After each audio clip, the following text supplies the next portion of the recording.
Mi nombre es Adel Muñoz, vengo a hablarles sobre las normas para la presentación de trabajo de grado. En los aspectos formales tenemos que el lenguaje y el estilo del trabajo debe ser una redacción clara y precisa, evitando el uso de expresiones poco usuales, retóricas o ambiguas. En lo posible se evitará el uso de pronombres personales y cuando el autor considere conveniente destacar su pensamiento o ideas, debe referirlo con la expresión el autor o la autora.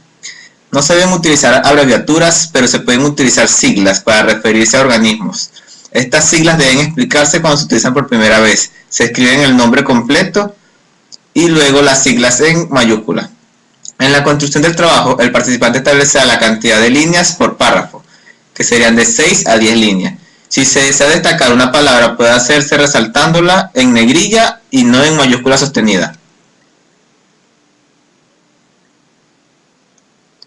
En los aspectos mecanográficos, tenemos que para la presentación del documento se utilizará el aula virtual en su respectiva modalidad. El tipo de letra seleccionado será Arial o Times New Roman y el tamaño es 12. Se utilizará en todo el trabajo, exceptuando títulos de primer orden, presentación de los anexos y la página de presentación y dedicatoria, que se permite un estilo libre. Los márgenes la escritura se hará en bloque, es decir, justificado según los márgenes que se señalen en esta nueva normativa. En todas las páginas el margen izquierdo debe ser de 4 centímetros, mientras que el inferior y el derecho de 3 centímetros. Al inicio de cada párrafo se debe dejar una sangría de 1 centímetro. En cada referencia bibliográfica, la segunda y demás líneas que la conforman deben guardar una sangría de 0,5 centímetros.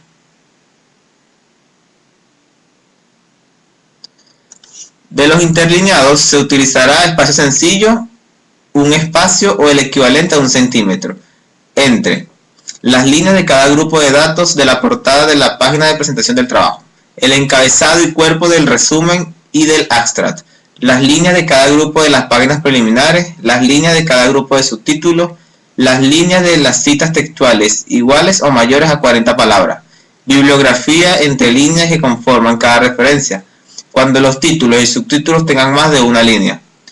Se utilizará espacio y medio o el equivalente a 1,5 centímetros en todo el desarrollo del trabajo, lo que comúnmente se denomina texto o cuerpo. Este mismo espacio se mantendrá para la separación de los párrafos. La descripción documental del índice de referencia, las citas textuales menores de 40 palabras y separar 2 títulos y subtítulos consecutivos. De los contenidos en serie se requiere enumerar varios elementos dentro de un mismo párrafo. Se utilizará letras minúsculas seguidas de un paréntesis a la derecha, como por ejemplo las referencias impresas por regla general. Comprenden 4 elementos fundamentales: A, el o los autores; B, la fecha; C, el título; y D, los datos de publicación. Cuando se requiere destacar elementos o ideas en párrafos separados, se utilizarán números arábicos seguidos por un punto sin paréntesis. El número se colocará a nivel del margen izquierdo y el texto con una sangría de 5 espacios. En el caso de párrafos que se desprenden de otro párrafo, por guardar relación secuencial se utilizarán letras minúsculas, seguidas de un punto, con alineación izquierda de 0,63 centímetros. La ubicación del título y subtítulo. Tanto el índice general como el desarrollo del trabajo se podrán presentar subtítulos hasta orden 4. En el desarrollo del trabajo, los títulos deberán ir en la primera página de cada capítulo centrado y en la parte superior se presentará la identificación del mismo con la palabra capítulo, sección, momento. Podrá acompañarse el número romano que indique el orden. Cada una de las partes del trabajo debe comenzar en una página nueva. Debajo del título, centrado y separado a 1,5 centímetros, se escribirá el título del capítulo con letras mayúsculas. Dentro de cada capítulo se puede tener desde 1 hasta 4 niveles de encabezamiento. Para identificar las secciones y las subsecciones, los títulos de cada capítulo deben escribirse con mayúsculas, sin subrayar y en negrillas. La paginación.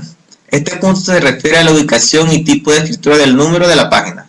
En las páginas preliminares se utilizan los números romanos en minúscula. Esta señalización debe colocarse en la parte inferior central. La portada, la página de presentación del trabajo se cuenta, pero no se le coloca número. Las formas de citar. La incorporación de las ideas o datos tomados de autores o fuentes consultadas se realizará de acuerdo con la naturaleza del trabajo y el área del conocimiento del cual se trata, bien sea de la ciencia natural y exacta y de las ciencias humanas o sociales. En todo caso, la modalidad seleccionada debe mantenerse a lo largo de todo el trabajo y guardarse la fidelidad de la misma en la incorporación al texto de las ideas o datos de autores o fuentes consultadas. De las siglas y cifras. La primera vez que se menciona una sigla, la misma debe ser descrita previamente y a continuación se presenta entre paréntesis las próximas veces que se haga referencia a ella. Se indica directamente y sin encerrarla entre paréntesis, como por ejemplo la primera vez que se señala en el texto la Universidad Fermín Toro, UFT entre paréntesis, las demás veces se indicará la UFT. Al presentar una cifra en valor absoluto relativo siempre ha de describirse primero en letras y luego en números encerrados entre paréntesis. Por ejemplo, 12, el 24%, 350 bolívares. Se exceptúan los años y los números de los artículos de documentos legales. Se presenta en estricto orden alfabético indicando de manera general primer apellido e inicial del primer nombre. Año, entre paréntesis, y título de la obra en negrillas, número de la edición, entre paréntesis, ciudad donde se editó y nombre de editorial. La segunda y tercera línea guardan una zancría de un espacio equivalente a medio centímetro, es decir, que estas líneas deben comenzar debajo de la tercera letra de la primera palabra de la primera línea. Las líneas que conformen cada referencia deben estar separadas a un espacio sencillo, equivalente a 1 centímetro, y entre una referencia y otra se dejará 1,5 centímetros. Esto fue toda mi presentación. Muchas gracias.